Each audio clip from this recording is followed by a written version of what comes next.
বর্তমান সময়ে লেখাপড়ায় এবং যে কোনো কাজে ফোকাস করা এত কঠিন কেন? আমি রিসেন্টলি বেশ কিছু স্টুডেন্টকে একটা প্রশ্ন করেছিলাম, আপনাদের জীবনের সবচেয়ে বড় 3টা সমস্যা কি কি? এর মধ্যে ম্যাক্সিমামই প্রথম যে সমস্যাটার কথা বলেছিল তা হচ্ছে can not focus on study, অর্থাৎ তারা লেখাপড়ায় কোনোভাবেই ফোকাস করতে পারতেছে না। কিন্তু কেন?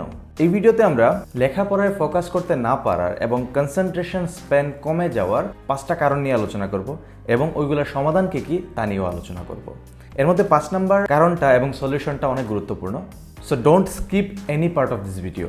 আমি কেন স্কিপ করতে না করছি তাও ভিডিও শেষে জানতে পারবেন। সো 1 নাম্বার যে কারণে স্টুডেন্টরা অনেকটাই ডিস্ট্রাক্টেড ফিল করে, ফোকাস করতে পারে না, তা হচ্ছে ডিজিটাল ডিস্ট্রাকশন ওভারলোডেড। বর্তমান সময়ে প্রত্যেকটা স্টুডেন্ট ডিজিটালি এতটাই ডিস্ট্রাক্টেড থাকে, দেখা যায় অনেক সময় তারা ঘন্টায় 20 বার, 30 বার, 40 বার পর্যন্ত মোবাইল ফোন হাতে নেয়। যদি একটু মনোযোগ দিয়ে চিন্তা করে দেখা যাবে যে মোবাইল ফোন হাতে নেওয়ার কোনো কারণই ছিল না। মোবাইল ফোন হাতে নিচ্ছে কারণ তারা এটাকে একটা অভ্যাস বানিয়ে ফেলছে। That's it. ইভেন যে স্টুডেন্টরা তাদের স্টুডেন্ট লাইফ মাত্র শুরু করতে যাচ্ছে, অর্থাৎ মেবি ক্লাস 1, 2, 3 কিংবা 5-এ পড়তেছে, ওরাও ডিজিটালি এতটাই ডিস্ট্রাক্টেড থাকে, অর্থাৎ তাদের স্টুডেন্ট লাইফ শুরুই হচ্ছে ডিজিটাল ডিস্ট্রাকশন দিয়ে। আমার ছোট ভাই প্রচুর পরিমাণ গেম খেলে, যদিও তাকে যথেষ্ট কন্ট্রোলে রাখার চেষ্টা করা হয়, তারপরও দেখা যায় যখনই সময় পায় মোবাইল ফোন নিয়ে বসে পড়ে এবং গেম খেলা শুরু করে। সো আপনি চিন্তা করেন, বর্তমানে আমাদের হাতে এত পরিমাণ ডিস্ট্রাকশন আছে এবং ডিস্ট্রাকশনগুলো এতটা ইজিলি অ্যাভেলেবল, আপনি চাইলেও আসলে আপনার ফোকাসটা ধরে রাখতে পারবেন না যদি আপনি অনেক বেশি স্ট্রং না হন। এখন একজন স্টুডেন্ট সোশ্যাল মিডিয়াতে কোন ব্যাপারটায় সবচেয়ে বেশি এডিক্টেড? আপনি বলতে পারেন যে সোশ্যাল মিডিয়া অ্যাডিক্টেড, বাট আপনি যদি আরেকটু ভেঙে ভেঙে চিন্তা করেন দেখবেন সোশ্যাল মিডিয়ার রিলস বা শর্টস যে পার্টটা আছে ওইটাতে একটা স্টুডেন্ট সবচেয়ে বেশি অ্যাডিক্টেড থাকে। কোজ ইনস্ট্যান্ট ডোপামিন পাচ্ছে, প্রতি 10 সেকেন্ড 15 সেকেন্ডে তার ডোপামিন রিলিজ হচ্ছে। সো অনেক সময় দেখা যায় যে ঘন্টার পর ঘন্টা শর্টসের ভেতর ডুবে থাকে। আর আপনি যখন 10 সেকেন্ড 15 সেকেন্ডে আপনাকে সন্তুষ্ট করতে পারতেছেন, লাইক কোনো একটা সিঙ্গেল শট যেটা আপনাকে 10 সেকেন্ডে ডোপামিন দিচ্ছে এবং আপনি পরবর্তীতে অন্য আরেকটায় মুভ করতেছেন, দ্যাট মিনস আপনার অ্যাটেনশন স্প্যানটা কতটা কমে আসতেছে। যদি কোনো একটা এডুকেশনাল শর্টস হয় যেটা 30 সেকেন্ড লম্বা বা 1 মিনিট লম্বা, অনেক সময় দেখা যায় যে অনেকেই দেখে না এটা, কোজ 1 মিনিট সময় দেখার মতো কনসেন্ট্রেশন তার নেই, তার কনসেন্ট্রেশন স্প্যানটা একদম কমে গেছে। সো এর সমাধান কি? ফার্স্ট অফ অল আপনাকে সোশ্যাল মিডিয়া কমিয়ে ফেলতে হবে। এখন বললেই তো হলো না যে বললাম আর সোশ্যাল মিডিয়া কমিয়ে দিলেন, এটা তো সম্ভব না। এর জন্য আপনি যে কাজটা করতে পারেন তা হচ্ছে অ্যাপ ব্লকার্স ইউজ করতে পারেন। আপনি প্লে স্টোরে যদি সার্চ করেন তাহলে দেখতে পারবেন বিভিন্ন ধরনের অ্যাপ ব্লকার্স আছে, যেই অ্যাপ ব্লকার্সগুলো আপনার স্পেসিফিক অ্যাপগুলো ব্লক করে রাখবে, অর্থাৎ কোনো নোটিফিকেশন আসবে না বা আপনি ঢুকতে পারবেন না এরকম। আপনি চাইলে ওইরকম অ্যাপ ব্লকার্স ইউজ করতে পারেন, যাতে করে আপনি যদি 3 ঘন্টার জন্য একটা অ্যাপ ব্লকার্স ইউজ করেন যে 3 ঘন্টার জন্য আমার ফেসবুকটা ব্লক করে রাখবে, সো আপনি 3 ঘন্টা ফেসবুকে ঢুকতে পারবেন না বা ফেসবুকে কোনো ধরনের নোটিফিকেশন আসলে ওইগুলো আপনার কাছে আসবে না। তাছাড়া যারা আইফোন ইউজ করেন তারা ডিপ ফোকাস একটা অপশন থাকে, ডিপ ফোকাস মোড, আপনারা চাইলে ওইটা অন করে রাখতে পারেন, আপনার কোনো ধরনের নোটিফিকেশন আসবে না। আর সবচেয়ে সহজ এবং সাশ্রয়ী উপায় হচ্ছে আপনি ফ্লাইট মোড অন করে রাখতে পারেন। যখন আপনি পড়তে বসবেন বা যখনই কোনো একটা কাজে বসবেন, আপনি ফ্লাইট মোড অন করে রাখবেন এবং আপনার ফোনটা অনেক দূরে রাখবেন, যাতে করে ইমিডিয়েটলি আপনি হাত বাড়িয়ে আপনার ফোনটা হাতে না নিয়ে নিতে পারেন। এতে করে ফায়দাটা যা হবে তা হচ্ছে আপনার ফোনটা যদি অনেক দূরে থাকে, আপনি উঠে তারপর ওই ফোনটা নিয়ে আসতে আপনার যে ইফোর্টটা দিতে হবে, ওই ইফোর্টের কারণেও আপনি অনেক সময় বলবেন যে না, ওইটা ওইখানেই থাকো। So this is a solution. Another solution is আপনি ডিজিটাল ডিটক্স করবেন। কিভাবে ডিজিটাল ডিটক্স করবেন? আপনি ধরেন আজকে 8 ঘন্টার জন্য ডিজিটাল ডিটক্স করবেন। আপনি আজকে একটা চ্যালেঞ্জ নেবেন যে আজকে 8 ঘন্টা আপনি কোনো ধরনের সোশ্যাল মিডিয়া ইউজ করবেন না, আপনি টোটালি ফোনই ইউজ করবেন না। অর্থাৎ 8 ঘন্টার জন্য আপনি আপনার আম্মুর কাছে বা আপনার আব্বুর কাছে বা যে কারো কাছে ফোনটা দিয়ে দেন যে 8 ঘন্টার মধ্যে আমি কোনোভাবেই আপনার কাছ থেকে ফোনটা নিব না, বা আমি যদি আপনাকে রিকোয়েস্ট করি তাও আপনি আমাকে ফোনটা দিবেন না। সো এই 8 ঘন্টার একটা ডিজিটাল ডিটক্স নিতে পারেন। অনেকে 1 দিন 2 দিন 4 দিনের পর্যন্ত নেয়। So it depends on your current condition. আপনার যদি এরকম হয় যে আপনি অনেক বেশি অ্যাডিক্টেড, সো আপনি অল্প সময় থেকে স্টার্ট করবেন। প্রথমে হয়তো 6 ঘন্টা, পরে 8 ঘন্টা, পরে 12 ঘন্টা, পরে 24 ঘন্টা, এইভাবে আপনি স্টার্ট করবেন।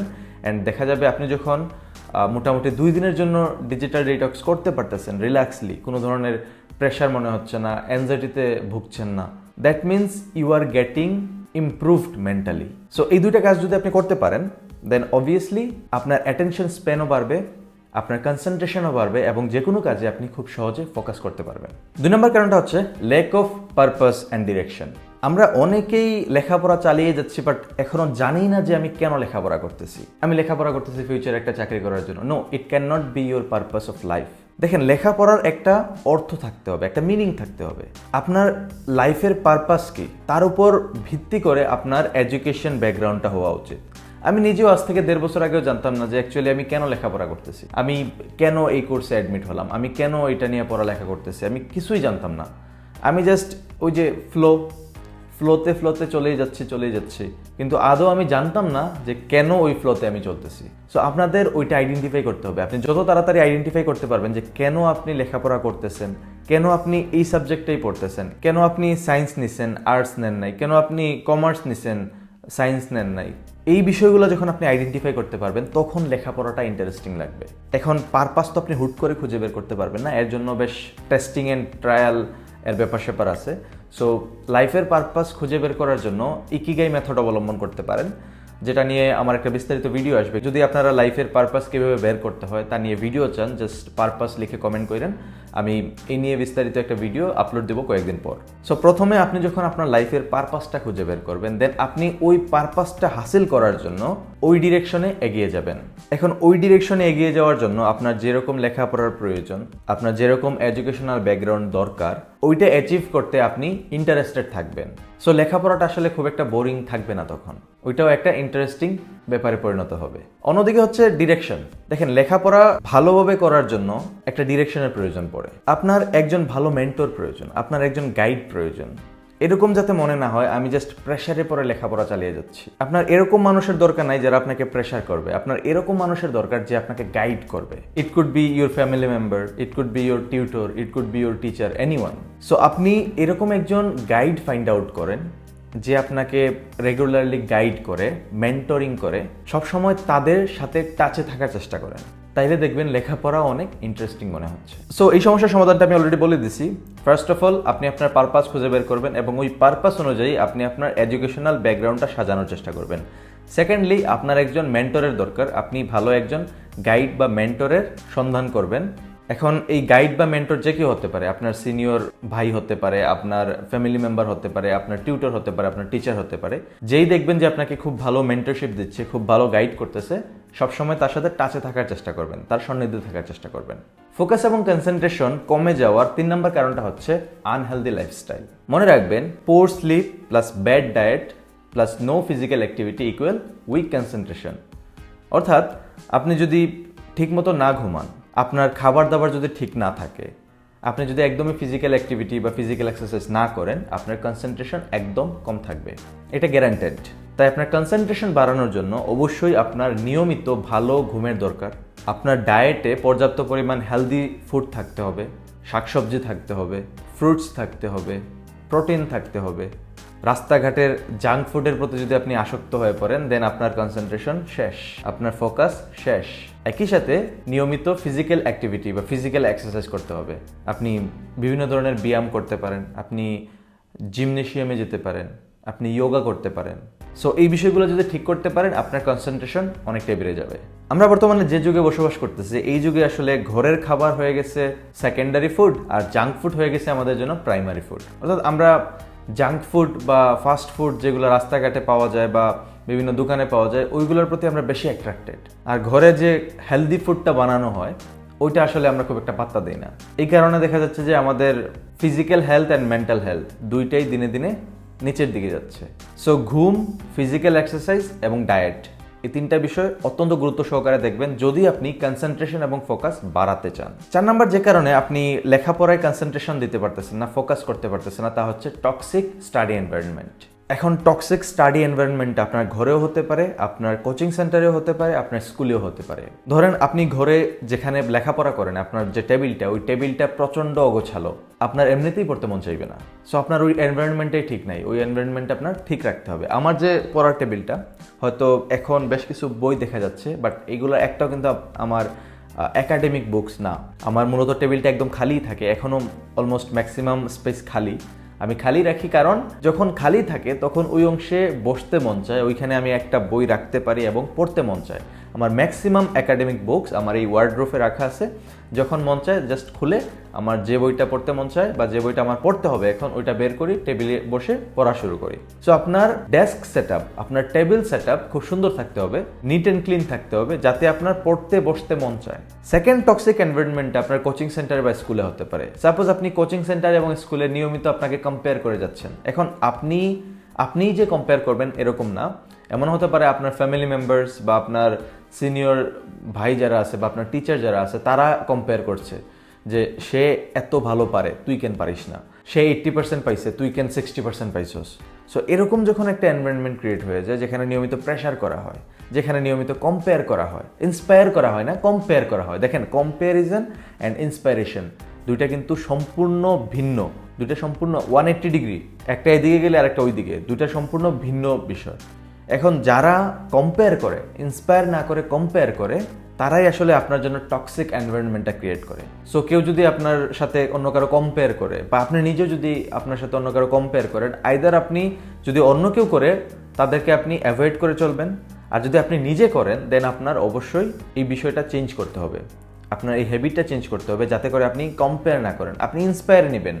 সে ঠিক আছে 80% পাইছে, আমি 60% পাইছি, সো 20 মার্কের এই ব্যবধান, আমি কতটুকু এফোর্ট দিলে 20 মার্ক পেয়ে যাব, দ্যাটস ইট, এতটুকুই। আপনি যদি বলেন যে সে 80% পেয়ে গেছে, আমি 60%, না, আমার দ্বারা হয়তো সম্ভব না, সে আমার থেকে অনেক ভালো, সে অনেক মেধাবী, ব্লা ব্লা ব্লা, এরকম চিন্তাভাবনা যদি করতে থাকেন, দ্যাট মিনস আপনি অলরেডি আপনার নিজেকে সাপ্রেস করতেছেন, ডিমোটিভেট করতেছেন। সো কম্প্যারিজনে যাবেন না, ইন্সপাইরেশনের দিকে যাবেন, then definitely you can improve your focus and concentration. So toxic এনভায়রনমেন্টের সলিউশন কি? এক নাম্বার হচ্ছে আপনার স্টাডি এনভায়রনমেন্ট, অর্থাৎ আপনি যে ডেস্কে পড়বেন, যে টেবিলে পড়বেন, ওইটা সুন্দর করে সাজিয়ে গুছিয়ে রাখবেন যাতে করে আপনার পড়তে বসতে মন চায়। সেকেন্ডলি, আপনি কখনো কারোর সাথে নিজেকে কম্পেয়ার করতে যাবেন না। আপনার ফ্যামিলি, ফ্রেন্ডস বা টিচার যারা আপনাকে অন্য কারোর সাথে কম্পেয়ার করে তাদেরকে অ্যাভয়েড করে চলবেন, তাদের কথায় পাত্তা দিবেন না, then definitely you can improve your focus and concentration. 5 number যে কারণে আমাদের ফোকাস এবং কনসেন্ট্রেশনটা ইমপ্রুভ করতে পারতেছি না তা হচ্ছে not to take care of our mental health. আমরা আসলে মেন্টাল হেলথকে একদমই পাত্তা দিই না। আমরা যখন স্ট্রেসে থাকি, অ্যাংজাইটিতে থাকি, তখন কারো সান্নিধ্যে যাই না, কারো সাহায্য নিতে চাই না, মনে হয় যে এটা এমনিতেই শেষ হয়ে যাবে, এমনিতেই ঠিক হয়ে যাবে। অনেক সময় দেখা যায় যে স্ট্রেসে থাকতে থাকতে একসময় মেন্টালি একদম ডিস্টার্ব হয়ে যায় একজন পার্সন। তাছাড়া আমাদের ফ্যামিলিতে বা স্কুল কলেজে ইমোশনাল সাপোর্ট সিস্টেমটা নাই। আপনি ইমোশনালি কীরকম ফিল করতেছেন তা নিয়ে আসলে কারো মাথা ব্যথা থাকে না, কেউ আসলে এটা খুব একটা পাত্তা দেয় না। তবে এইটাই সবচেয়ে গুরুত্বপূর্ণ বিষয়। আপনি যদি ইমোশনালি ফিট থাকেন, আপনি যদি মেন্টালি ফিট থাকেন, আপনার দ্বারা যে কোনো কিছু করা সম্ভব, আপনার দ্বারা যে কোনো কাজে ফোকাস করা সম্ভব। সো এই সমস্যাটা সমাধান কীভাবে করবেন, এর জন্য আসলে আপনার একজন মেন্টরের প্রয়োজন পড়বে, একজন গাইডের প্রয়োজন পড়বে। সো নেক্সট টাইম আপনি যখনই স্ট্রেস ফিল করবেন, অ্যাংজাইটিতে ভুগবেন কিংবা ডিপ্রেশনে ভুগবেন, আপনি মানুষদের সাথে কথা বলার চেষ্টা করবেন। আপনি খুঁজে বের করবেন কে আপনাকে গাইড করতেছে, কে আপনাকে মেন্টালি হেল্প করতেছে, তারপর সবসময় তাদের টাচে থাকবেন, যাতে করে আপনি নিজেই একটা ইমোশনাল সিস্টেম বিল্ড করতে পারেন। আমাদের সোসাইটিতে ইনবিল্ট কোনো ইমোশনাল সাপোর্ট সিস্টেম নাই, তাই আপনার ইমোশনাল সাপোর্ট সিস্টেম আপনার নিজেকেই বিল্ড করতে হবে। সো এই ছিল 5টা কারণ এবং তাদের সলিউশন। আপনি যদি এই 5টা কারণের সলিউশন খুঁজে বের করতে পারেন, আই ক্যান গ্যারান্টি আপনার ফোকাস বা কনসেন্ট্রেশনে কোনো সমস্যা হবে না। সো এই 5টা কারণের মধ্যে কোন কারণগুলো আপনার সাথে একদম সঙ্গতিপূর্ণ, যেগুলো আপনি ডে টু ডে লাইফে অনুভব করতে পারতেছেন, তা কমেন্টে জানাবেন।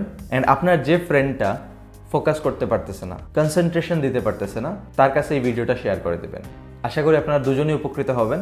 অ্যান্ড ভিডিওটা যদি ভালো লেগে থাকে দেন অবশ্যই লাইক করবেন, কমেন্ট করবেন অ্যান্ড সাবস্ক্রাইব করে রাখবেন চ্যানেলটা। এই ধরনের ভিডিও এই চ্যানেলে আরও আসবে। দেখা হবে অন্য কোনো একটা ভিডিও।